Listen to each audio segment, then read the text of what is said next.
ఈ పెయింటింగ్ నా కోసం తెచ్చావా? అవునరా, నీకోసమే. ఎక్కడి నుంచి? లండన్ నుంచి. వావ్, ఎంత? 2 lakhs. ఎలా ఉంది?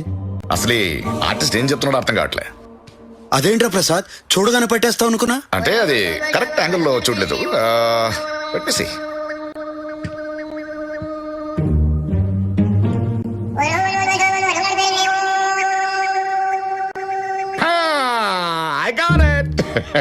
అంటే that red, yellow, blue and orange మనిషిలో ఉన్న ఫీలింగ్స్ గురించి చెప్తున్నాయి కదా.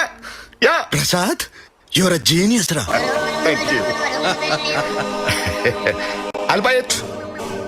నా టేస్ట్ ఏంటో నీకు బాగా తెలుసు. బాగా తెలుసు.